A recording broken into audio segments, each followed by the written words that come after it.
brassica that they use for testing, and it's a very responsive plant to a lot of different, how to say, a lot of experimentation anyway.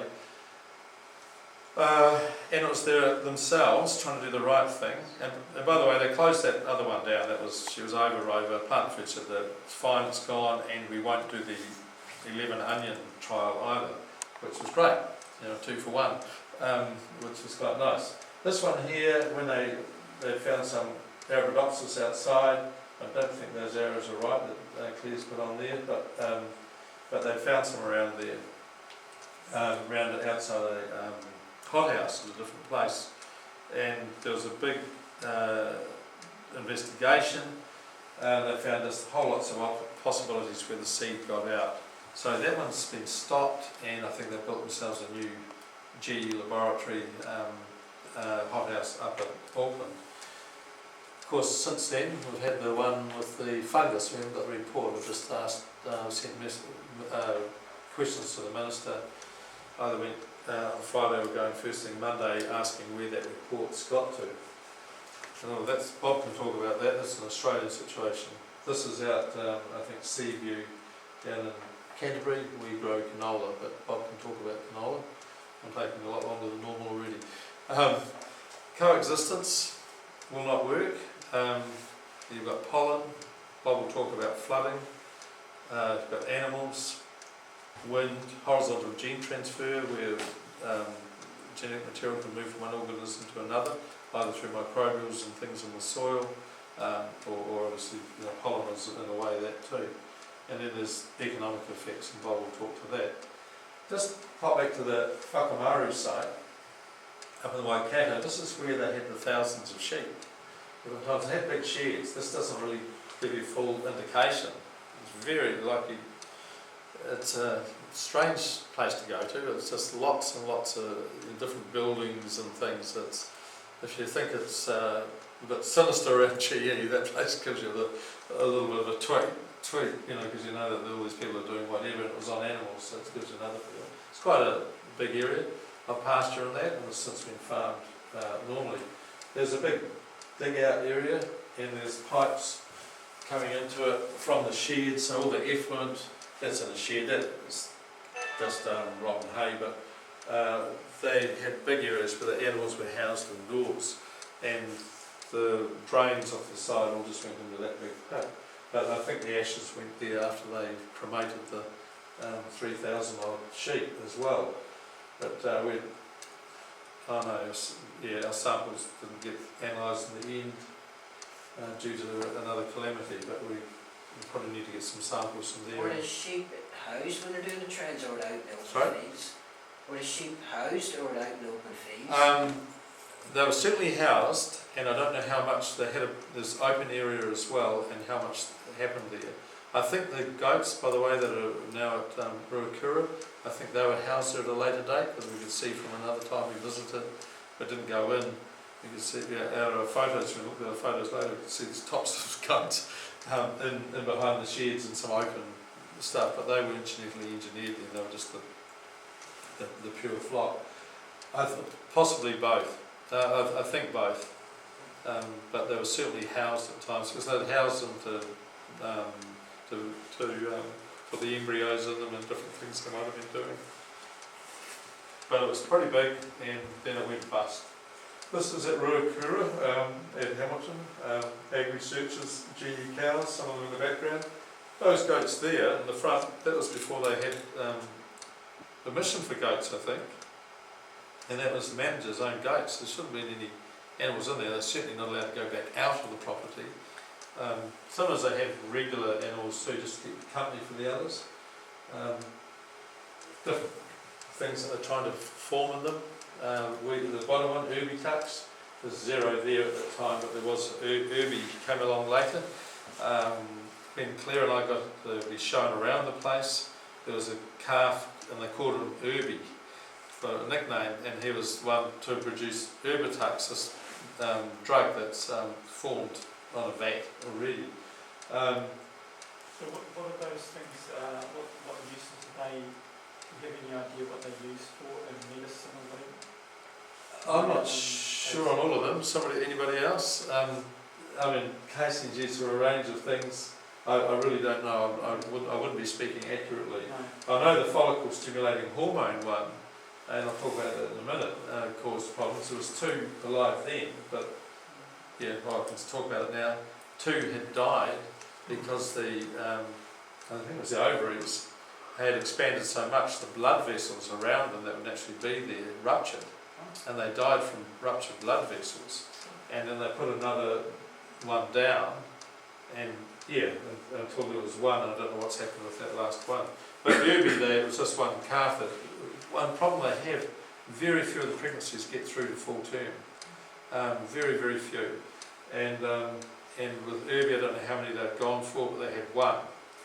And they get all deformities and bits and pieces. But they had this one, sort of okay, but I think its gait was a bit different, but they had another regular calf in there to keep it company. They weren't putting out a lot. So the follicle stimulating hormone, at 6 months their ovaries have grown so large they cause ruptures and killed 2 of them, 3rd had to be euthanized. So that was a lot of publicity around that, and we cranked that as much as we could so people get the general idea. So 10 years of cattle.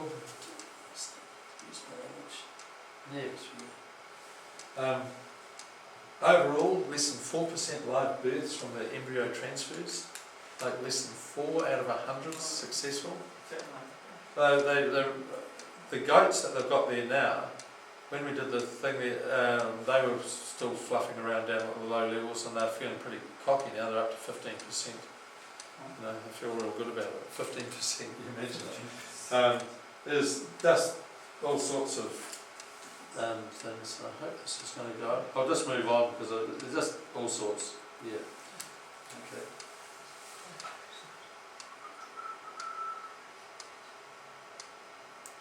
That's not what we want at all. Sorry about that. Good. There's some of the goats. Lovely looking goats, rather nice. I can't remember the variety that they tend to use, but they're lovely little goats. They manager said to Karen, we were saying, she said, "Oh, boys," and she said, he said, "I wondered when you'd notice." They nearly all had little scrotums, and I'm sorry I haven't got the photo from the back there, but I forget how many were in there, 18 or so of them, and there was some over in another paddock near some cattle. 75% of them were girls and boys' bodies. They called them goys, just as a nickname. So they were like hermaphrodite goats. And at 9 months, they induced them with hormones to express milk, these boys, to see whether they got the protein that they were looking for out of the genetic modification. And they say it doesn't matter, the goats, they become reproductive in the wild. 9 months they can be happening, but it's not what the public in New Zealand would be wanting happening in the experiments place. Sorry, I'm essentially jumping. So there's offal holes up there. They have to, they're not allowed to take anything off that land. So they can't take milk away. I think they can export it for the protein or something. They do it very technically, but they can't take it out normally. They can't take any animals, GE or otherwise, live or dead, off that property.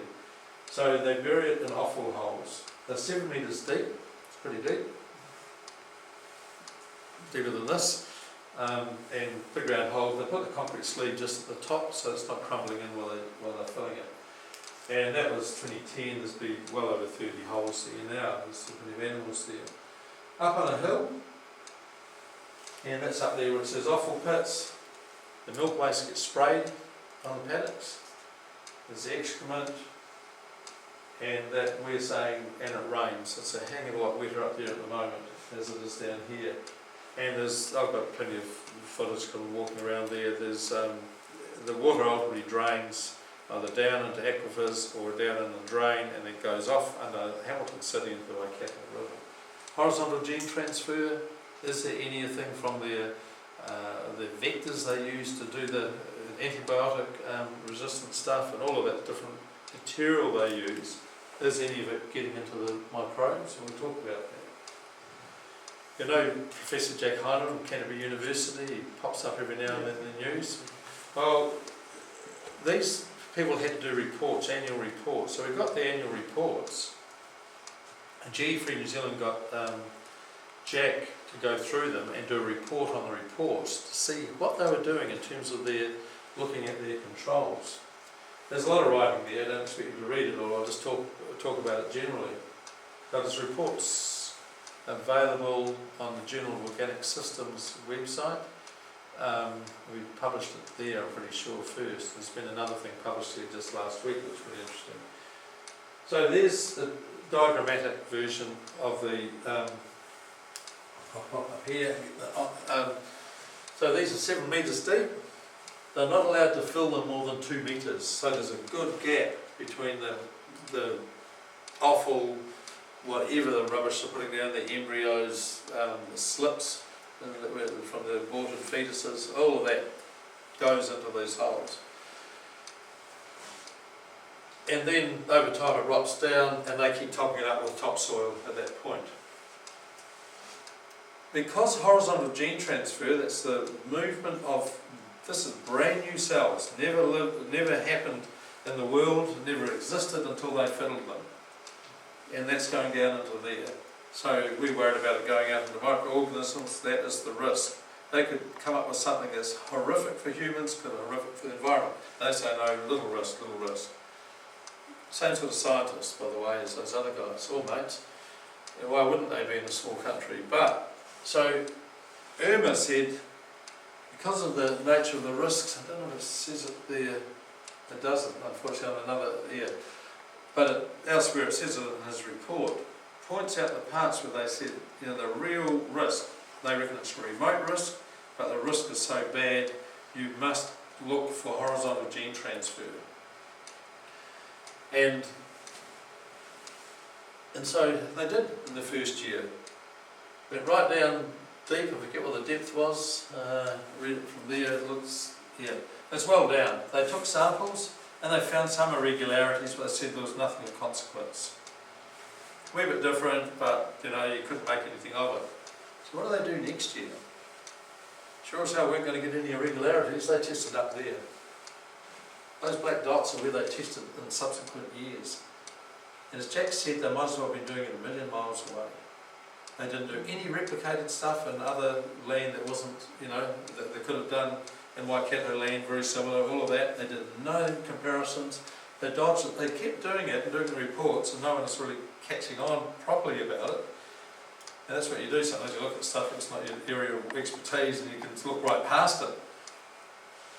But these guys cheated, they were fraudulent, and to the point that Irma, who I believe is part of it as well, said, look, and if you don't need to do this anymore because you're not getting anything. But they didn't look at it like that, and they've done nothing about it. They are carrying on doing experiments, and from our understanding there's no horizontal gene transfer science being done to see if anything's happening. And the first one that had that bit of a, what's going on here, maybe nothing, maybe something.